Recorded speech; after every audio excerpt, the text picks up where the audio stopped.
Hey guys, welcome back to my channel अर्थशास्त्र की नगरी। सो गाइस, जैसा कि आपने थंबनेल के अंदर देख ही लिया है, आज हम जो डिस्कशन करने जा रहे हैं वो करने जा रहे हैं कि भैया सीबीएसई ने जो है 2020 से 2021 के लिए जो भी न्यू सैम्पल पेपर जो अपनी वेबसाइट पर जो है रिलीज़ किए हैं। अगर आपको नहीं पता है तो मैं आपको बता दूं कि भैया सीबीएसई ने जो है अपनी वेबसाइट पर न्यू सेशन के लिए जो है सैम्पल पेपर को अपलोड कर दिया है। अगर आपने अभी तक डाउनलोड नहीं किया है तो लिंक जो है मैं इसका डिस्क्रिप्शन में डाल दूंगा। आप जो है इसकी वेबसाइट पर आकर सभी सब्जेक्ट का, जो भी आपका सब्जेक्ट है, कॉमर्स, आर्ट्स, साइंस, जिससे भी आप बिलोंग करते हैं, आप अपने अकॉर्डिंगली जिसके सैम्पल पेपर की आपको रिक्वायरमेंट हो, आप उसको जो है डाउनलोड कर सकते हैं। आज हम जो गाइस यहाँ पे डिस्कशन करने जा रहे हैं वो ये करने जा रहे हैं कि भाई ये जो सीबीएसई ने जो सैम्पल पेपर को अपलोड किया है, हम बेसिकली बात करने वाले हैं इकोनॉमिक्स के सैम्पल पेपर के रिगार्डिंग। ठीक है, आखिर क्या चेंजेस आपको देखने के लिए मिल सकते हैं इकोनॉमिक्स का सैम्पल पेपर जो सीबीएसई ने अपनी वेबसाइट पे जो पब्लिश किया है, किस टाइप के क्वेश्चन आने के चांस हैं। अगर आपने अभी तक नहीं देखा है तो आज हम उसी के बारे में डिस्कशन करने वाले हैं। क्या किस तरीके का फॉर्मेट रखा है, किस तरीके का क्वेश्चन का पैटर्न है, किस तरीके के क्वेश्चंस की थीम है, उसके बारे में हम जो है विचार करने जा रहे हैं। ठीक है, इसका लिंक आपको डिस्क्रिप्शन में मिल जाएगा या मेरे से व्हाट्सएप पर ले लीजिएगा। तो जब आप यहाँ पर आएंगे तो आप भैया यहाँ पे इकोनॉमिक्स ये लिखा हुआ है, आप इसका सैम्पल पेपर डाउनलोड कर सकते हैं और मार्किंग स्कीम भी आपको जो है यहीं पर मिल जाएगी इसी की वेबसाइट पर। तो आंसर ढूंढने के लिए भी आपको कहीं इधर उधर भटकना नहीं पड़ेगा, ना ही मेरे को परेशान करना पड़ेगा। बट हम बात करने वाले थे कि आखिर जब आप उसको वहाँ पे क्लिक करेंगे तो ऑटोमेटिकली आपका जो है वो डाउनलोड हो जाएगा। अब हम बात करने वाले हैं कि भाई इसमें आपको जो है क्या नया देखने को मिल रहा है, किस टाइप का क्वेश्चन है, किस टाइप के क्वेश्चंस की थीम है, क्या ऐसा नया है। देखिए, तो अगर पहले तो कह रहा है, पहले क्वेश्चन में कह रहा है कि inventory is a concept dash concept where is change in inventory is a dash concept. ये तो स्टॉक का क्वेश्चन है। ठीक है, अब दूसरा ही क्वेश्चन, पहला क्वेश्चन तो ठीक है चलो स्टॉक का था, बट दूसरा ही क्वेश्चन अब आप देख लीजिए।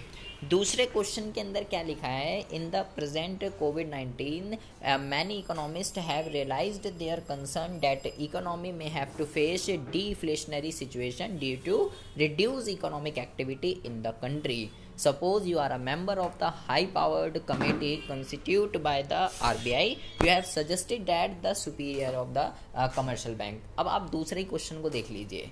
दूसरा क्वेश्चन आपको जो है कोविड-19 के ऊपर मिल चुका है। ठीक है, मतलब यहाँ से आपको क्या समझ में आया, आपको इस क्वेश्चन पेपर के और भी मैं आपको क्वेश्चंस दिखाऊंगा। ठीक है, ये तो एक ही पहले ही क्वेश्चन था, और भी मैं आपके क्वेश्चन को दिखाऊंगा जिससे आपको पता चल जाएगा कि भाई आपको अपनी प्रिपरेशन किस तरीके से करनी चाहिए, क्योंकि आप इसका स्ट्रक्चर देख ही रहे हैं कि भाई अपडेट रहना है आपको। ठीक है, अभी का जो सिनेरियो चल रहा है, ठीक है, अक्टूबर की अगर बात करें, अब तक जब से लॉकडाउन लगा है, जब से कोरोना वायरस कोविड-19 की सिचुएशन हुई है, जब से लेके अब तक सरकार ने जो कुछ भी कर दिया ना, जो कुछ भी सरकार ने, आरबीआई ने कुछ भी, आपको उसके रिगार्डिंग बिल्कुल अप टू डेट रहना है। चाहे हम अभी अक्टूबर तक की बात कर लें या अक्टूबर के बाद मार्च तक की हम कुछ भी बात कर लें, अगर इसके रिगार्डिंग सरकार कुछ भी डिसीजन लेती है, ठीक है, मतलब कोविड-19 के रिगार्डिंग अगर सरकार कुछ भी डिसीजन लेती है तो भैया आपको उसके रिगार्डिंग बिल्कुल अप टू डेट रहना है। ठीक है, क्योंकि एग्ज़ाम में आपने देख लिया भाई दूसरा ही क्वेश्चन, इसके सैम्पल पेपर में दूसरा ही क्वेश्चन जो है इसके रिगार्डिंग आपको देखने के लिए मिल गया है। अच्छा जी, और भी दिखते हैं। कह रहा है सप्लाई ऑफ मनी क्या होती है उसको बताना है, तो पब्लिक के पास जितनी भी करेंसी होती है उसको कहते हैं। इसके ये तो मैचिंग का वो है। इसके अलावा तीसरा आपका विदेशी विनिमय दर का क्वेश्चन है, और यहाँ पे एक और क्वेश्चन है, ये देखिए, ये फिर से एक क्वेश्चन आपको जो है यहाँ पर, ये भी आपका जो है इसी करंट की सिचुएशन को ही आपको देखने के लिए मिलेगा। कह रहा है read the following news report and answer the question 7 to 10 on the basis of the same. अब यहाँ पे ये क्या कह रहा है, कह रहा है भाई आपको इस पैरा को पढ़ना है, और इस पैरा को पढ़ने के बाद आपको जो है 7, 8, 9, 10 इन सब के जो है आंसर देने हैं इस पैरा को पढ़कर। ठीक है, ये जो आर्टिकल है कह रहा है 27 मार्च 2020 का आर्टिकल है। तो देखिए, कह रहा है भाई आरबीआई ने क्या करा, the reserve bank of India cut repo rate to 4.4 the lowest in it at least 15 year. कह रहा है ये जो है सबसे कम है, मतलब पिछले 15 सालों का अनुमान लगाए जाए। Also it reduce the CRR, और उसने CRR को भी रिड्यूस करा है, maintain by the banks for the first time in over the 7 year. उनने CRR को भी कम कर दिया, और कुछ जितना मतलब अभी तक पिछले 15 सालों में 7 साल में अभी तक ऐसा नहीं हुआ, वो 2020 में आपको देखने के लिए मिल रहा है। CRR कम हो रही है, रेपो रेट ये हो रही है, वो हो रही है। तो इसके बिहाफ पर ये सब जो भी देखा हुआ, देखिए Shaktikanta Das prescribed at a bit global recession and send India will not be immune, it will depend on how responsible this aggregate demand we can end. तो मतलब यहाँ से आपको क्या समझ में आ रहा है कि भाई आपको जो है ना बिल्कुल अपडेट रहना है, ठीक है। सबसे पहले तो मैं आपको ये सजेस्ट करूँगा कि ये जो सैम्पल पेपर इन्होंने अपलोड किया है, मार्किंग स्कीम भी है ही, सैम्पल पेपर भी है ही। कोई सा क्वेश्चन अगर आपको समझ में नहीं आ पा रहा है, ठीक है, कि इसकी हिंदी समझ में नहीं आ पा रही है किसी की, आप मेरे को व्हाट्सएप पर कंसर्न कर सकते हैं। सबसे पहले तो आप इस पूरे के पूरे सैम्पल पेपर को आपको घोल कर पी जाना है, ठीक है। चाट जाइए, इसमें जितने भी क्वेश्चन हैं, चाहे वो और में दे रखे हैं, चाहे वो 1 मार्क्स में दे रखे हैं, चाहे वो किसी के लिए भी हैं, ठीक है। आपको एक एक क्वेश्चन को, चाहे वो पैराग्राफ टाइप के हैं, चाहे कुछ भी हैं, एक एक क्वेश्चन को आपको घोल कर पी जाना है इसको। तो आपको सबसे पहले आज काम यही करना है, इसको डाउनलोड करना है सैम्पल पेपर और मार्किंग स्कीम, ठीक है। जितने भी क्वेश्चंस हैं अगर आप उसको हिंदी में कन्वर्ट कर सकते हैं तो बहुत अच्छी बात है। एक एक क्वेश्चन को आप हिंदी में लिख लीजिए और उसके आंसर भी साथ के साथ लिखते रहिए, ठीक है। मार्किंग स्कीम में आपको आंसर मिल ही जाएंगे। आपको सबसे पहले इस पूरे के पूरे क्वेश्चन पेपर को प्रिपेयर करके रखना है कि भाई इसमें से अगर क्वेश्चन आएगा, ठीक है, क्वेश्चन फंसेगा तो ज़रूर इसमें से।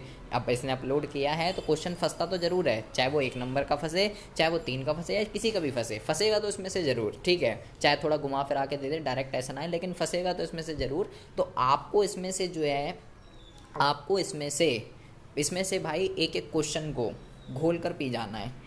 तो ठीक है, इस पैराग्राफ देख लिया, ये भी करंट की सिचुएशन पे ही डिपेंड कर रहा है। तो 7, 8, 9, 10 सारे के सारे क्वेश्चन आपके जो हैं क्या हो रहे हैं, सारे के सारे क्वेश्चन आपके उसी से जो है बिलोंग कर रहे हैं, करंट की सिचुएशन को देखते हुए। उसके बाद आपका 11 क्वेश्चन GDP से रिलेटेड है, बाकी ये बैलेंस ऑफ पेमेंट से रिलेटेड है, ये इकोनॉमी से रिलेटेड है। अब देखिए फिर से देखिए 15 क्वेश्चन में देखिए क्या कह रहा है India's GDP contracted 23.9 in the April and June quarter of 2021 as compared to the same period। कह रहा है अगर हम पिछले साल से GDP का कंपैरिजन करें इस साल में तो GDP भाई केवल इतनी रह गई है। Suggested that the lockdown has hit the economy hard. ये जो क्वेश्चन है अब आप देख लीजिए, द हिंदुस्तान टाइम 1 सितंबर 2020। ये जो क्वेश्चन लिया गया है बिल्कुल अपडेटेड करंट का ही क्वेश्चन है कि भाई आपकी GDP हमें पता ही है कि क्या हाल हो गया है, हमारा लॉकडाउन में GDP कितनी डाउन चली गई है। तो अब कह रहा है आपको जो है सजेशन देना है कि लॉकडाउन ने हमारी GDP को कह रहा है हिट द इकोनॉमी हार्ड। तो आप देख लीजिए कि पेपर का जिस तरीके का फॉर्मेट है, जिस तरीके की थीम है, आपको इसके रिगार्डिंग लॉकडाउन और इसके रिगार्डिंग जो भी कुछ इकोनॉमी में आपको देखने के लिए मिल रहा है, आपको उससे बिल्कुल अपडेट रहना है। इसमें जितने भी क्वेश्चन हैं वो आपको सारे के सारे प्रिपेयर अच्छे से कर लेने हैं। देखो एक क्वेश्चन ये दिखा दिया, 7, 8, 9, 10 वो सभी उसी पैराग्राफ से रिलेटेड थे, दूसरा क्वेश्चन भी उसी से रिलेटेड था। कितने क्वेश्चन बन गए? 4 आपके ये हो गए, 5 ये हो गए, 6 ये हो गए। 4 नंबर का क्वेश्चन है ये, तो ये लो, वो तो ऊपर वाले तो 1 के थे, ये तो 4 नंबर का क्वेश्चन है। पिछले देखो हुआ क्या था, जो जिन बच्चों ने बोर्ड के पेपर दिए थे मार्च में, ठीक है, उस टाइम तो ये नया था, ठीक है, तो इसके चांस थे आने के, इसमें कोरोना वाला कोविड-19 के चांस तो थे, बट उस टाइम क्वेश्चन पेपर वगैरह इतना प्रिपेयर नहीं हो पाए थे, क्वेश्चन ऑलरेडी सेटअप हो चुके थे, ठीक है, तो उस टाइम क्वेश्चन नहीं आए। लेकिन भैया अब आप अगर 20 से 21 में पेपर दे रहे हैं, ठीक है, तो भैया आपके पेपर में तो जो बोर्ड का एग्ज़ाम आप देने वाले हैं, आपके पेपर में तो गारंटीड 100% चांस है, क्योंकि भाई पूरी इकोनॉमी का स्ट्रक्चर ही चेंज हो चुका है, ठीक है, तो आपके पेपर में तो 100% चांस हैं, और वो आपको सामने दिख ही रहा है कि किस तरीके के क्वेश्चंस, ठीक है, केस स्टडी बनकर आपके सामने किस तरीके से आ सकते हैं। तो आपको केवल ये नहीं है कि भाई मैं ये पढ़ लूँ राष्ट्र आय का डायरेक्ट क्वेश्चन आएगा, आय विधि निकाल दूँ, व्यय विधि निकाल दूँ। आय और व्यय विधि को छोड़कर भी बहुत कुछ है इकोनॉमी के अंदर, ठीक है। बुकों को रटने से आपको कुछ नहीं मिलने वाला है, ठीक है, कि मैं समग्र मांग पढ़ लूँ, ये नहीं आ रहा, मांग अधिक के पूर्ति अधिक के। तो भैया बुकों को चाटने के अलावा आपको करंट अफेयर पे भी अपडेट रहना होगा, क्योंकि आपका जो पेपर की थीम है वो आपका करंट अफेयर से रिलेटेड ज़्यादा क्वेश्चन आने के चांसेस हैं। बुकों को छोड़कर आप करंट पे ज़्यादा फोकस करें तो आपके लिए भी बेनिफिशियल होगा, अगर आप इकोनॉमिक्स में अच्छे मार्क्स को स्कोर करना चाहते हैं, ठीक है। अब देखिए फिर से यहाँ पे जो है कोई क्वेश्चन देखते हैं, और ये तो आपका जीडीपी वगैरह का ही क्वेश्चन है। अभी मैंने इसको देख लिया, ये तो देखो, ये तो हो गया मैक्रो इकोनॉमिक्स का। 17 क्वेश्चन है मैक्रो इकोनॉमिक्स के अंदर, और 17 क्वेश्चन में से मैंने आपको दिखा दिया कितने क्वेश्चन आपके केवल लॉकडाउन और कोविड से ही रिलेट कर रहे हैं, ठीक है। अब देखिए यहाँ पर अब आ जाइए पार्ट बी इंडियन इकोनॉमी का। इंडियन इकोनॉमी का भी आप देखेंगे तो आपको कुछ ऐसा सीधा क्वेश्चन देखने के लिए नहीं मिलेगा कि भाई ये चीज़ ये बता दे, ऐसा कुछ नहीं है। इंडियन इकोनॉमी में मैं तो आपको पहले भी बता चुका कि भाई इसमें स्कोर करना टफ है, ठीक है, क्योंकि इसमें डीप से क्वेश्चन पूछे जाते हैं। करंट अफेयर आपको अपडेट रहना पड़ेगा एक एक चीज़, तो आप इसके क्वेश्चन भी देखिएगा, ठीक है। बाकी मैं आपको यही कह रहा हूँ कि भाई इस क्वेश्चन पेपर को आपको जो है वेबसाइट से डाउनलोड कर लेना है। इंडिया की इकोनॉमी, यहाँ पे भी क्वेश्चन आपको बहुत सारे मिल जाएंगे जो कि आपके करंट से, जैसे देखिए एक पैराग्राफ दे रखा है लंबा चौड़ा सा, तो इस टाइप के क्वेश्चन आजकल बहुत आ रहे हैं कि भाई ये पैराग्राफ है, इसको पढ़ के आपको जो है, देखो कह रहा है इस पैराग्राफ को पढ़िए, और इस पैराग्राफ को पढ़कर 24 से 27 तक जितने भी क्वेश्चंस हैं आपको जो है उसका आंसर जो है देना है। तो इस पैराग्राफ को जब तक आप पढ़ेंगे नहीं, ठीक है। अब ऐसे क्वेश्चन में बच्चे फंस जाते हैं, किसी को उसकी हिंदी ही नहीं समझ आ रही है, चल ठीक है पेपर तो हिंदी में भी आता है, लेकिन अगर आपको वो जो पैराग्राफ पढ़ के है भी इतना लंबा चौड़ा पैराग्राफ, आपको उसको पढ़कर पहली बात अगर समझ ही नहीं आया पैराग्राफ में क्या बात चल रही है, किस चीज़ की बात चल रही है, तो भाई ये सारे के सारे क्वेश्चन वो कह रहा है 24 से 27 पैराग्राफ को पढ़ के ही देने। यहाँ पे क्वेश्चन नहीं लिखे हुए 24 से 27 में, केवल ये लिखे हुए हैं वो पैराग्राफ को पढ़ो और इसको फिलअप करना है। तो भाई 4 क्वेश्चन तो ऐसे ही हो गए पैराग्राफ को पढ़कर, और जब पैराग्राफ ही नहीं समझ आया तो चारों क्वेश्चन जो है हमारे गलत हो जाएंगे, ठीक है। तो इस टाइप के क्वेश्चन आप केस स्टडी वगैरह जो है आप इनको प्रिपेयर करके चलिए, आप जो है इसको छोड़कर मत जाइएगा, बार बार कह रहा हूँ, अगर आपको अच्छा स्कोर करना है, ठीक है।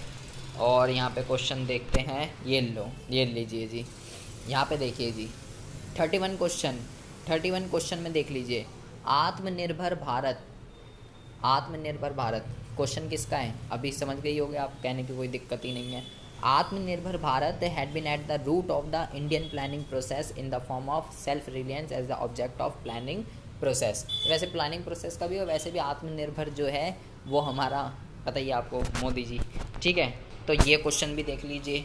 तो भाई आपको जितने भी, चाहे इंडियन इकोनॉमी हो चाहे वो आपकी मैक्रो इकोनॉमिक्स हो, दोनों के दोनों उसके अंदर आपको करंट के क्वेश्चन देखने के लिए मिल रहे हैं। तो भाई आपको ये सैम्पल पेपर सबसे पहले डाउनलोड कर लेना है यहाँ से, ठीक है। इसकी वेबसाइट से आकर आपको इसका सैम्पल पेपर, इसकी मार्किंग स्कीम दोनों डाउनलोड करके इस क्वेश्चन पेपर को बहुत ही अच्छे से प्रिपेयर कर लेना है। कोई भी क्वेश्चन आपको समझ ना आ रहा हो तो वो आप मेरे से पूछ सकते हैं, कमेंट बॉक्स में कमेंट कर लें तो ज़्यादा बेनिफिट होगा, ठीक है। वहाँ मैं जल्दी रिप्लाई कर दूँगा, वरना व्हाट्सएप पर तो आपको पता ही है क्या हाल होता है।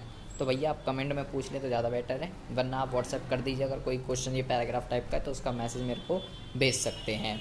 तो आई होप आपको जो है समझ में आ गया होगा कि किस तरीके के क्वेश्चन आपको देखने के लिए जो हैं मिल रहे हैं एग्ज़ाम में, और अब की बार एग्ज़ाम में इसी टाइप के क्वेश्चन आने के चांस हैं। तो जैसा आप पेपर सोच रहे हैं उस टाइप का पेपर, उस टाइप का स्ट्रक्चर या क्वेश्चन के फ्रेम अब जो है बिल्कुल चेंज हो चुका है कि अब जो क्वेश्चन आने हैं, अभी तो पेपर बने नहीं हैं, अब जो क्वेश्चन आने हैं वो इसी की थीम पर आने हैं। तो भैया आप भी इसी की थीम को लेकर चलिए, करंट के सिनेरियोज़ को लेकर चलिए, ठीक है। तो मिलते हैं आपसे नेक्स्ट वीडियो में ऐसी इंटरेस्टिंग टॉपिक के साथ, तब तक के लिए have a good day, bye bye, take care.